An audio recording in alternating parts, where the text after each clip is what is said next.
Welcome to this week's edition of Worldview. And we'll be looking at Prime Minister Modi's visit to the US for both the UN General Assembly and bilateral meetings. And I have with me a very, very good friend and a person who knows for the ins and outs of foreign policy, former Ambassador Rajiv Bhatia, who is also a distinguished fellow with Gateway House, a leading think tank on foreign policy issues. Welcome, Ambassador. Thank you very much. Ambassador, let's just start off with the what was India's stated position before Prime Minister Modi traveled to the US. It was made very clear that he was going to engage the world leaders vis-a-vis India's position in a changing world order, and Kashmir is something that India really didn't want to discuss. Has that happened so far? I think if you are following the Indian media, you might feel that it is not the case and that Kashmir is the only issue that our people are handling. But if you take a broader view and if you expose yourself to what the world is talking about and what our own people are doing there in New York, there is no doubt in my mind that the whole thing is running as per the original script drawn up in the South Bloc. Fundamentally, the idea is that time has come for India to start playing a global role. It is no longer just about South Asia.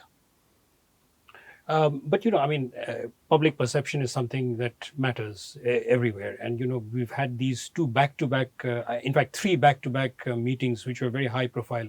The Howdy Modi event, Prime Minister Modi's bilateral with Trump. And, there was also Prime Minister Imran Khan's bilateral with President Trump.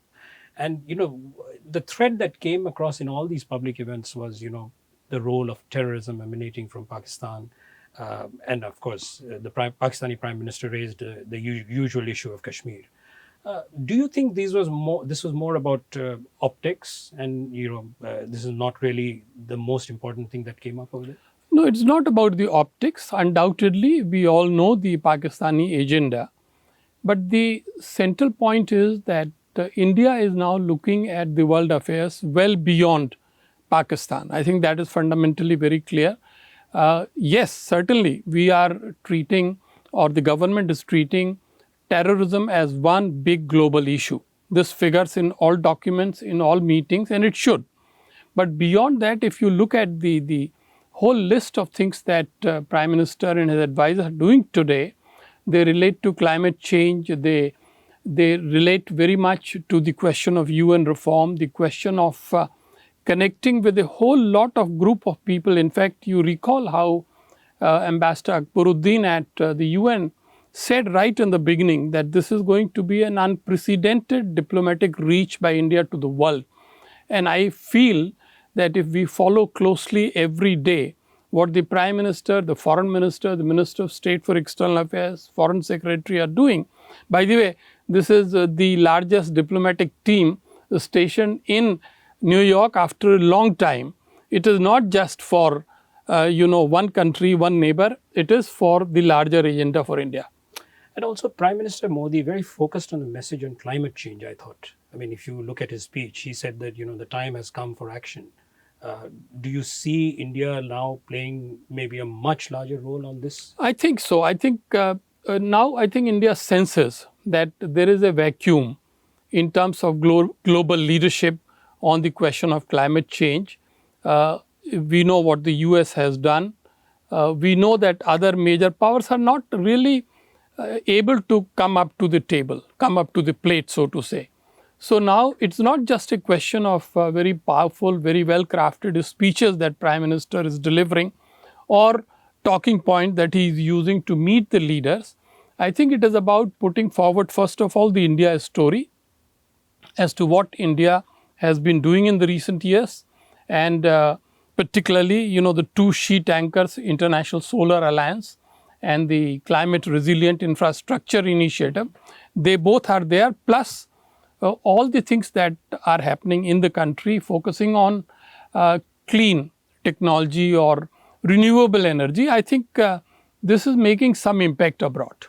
Do you actually foresee, India being able to take more of a leadership role in these issues? I mean, does it have the wherewithal to, go ahead and Right. So, you see, there I would first say that your vision has to be big.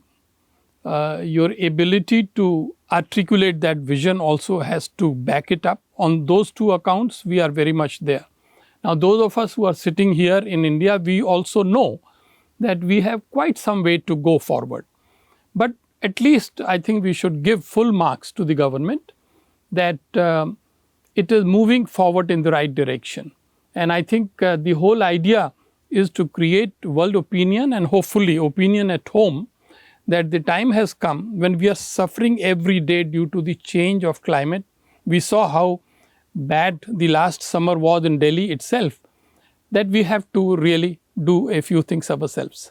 One final question. Ideally, I would have liked to have done this program after both the Indian and Pakistani Prime Ministers had spoken at the UN. But, that's going to happen in a few more days. Do you think there's going to be another kind of a, clash between the two leaders? Or what do you, I know it's very difficult to, do crystal ball gazing, but what do you think will happen?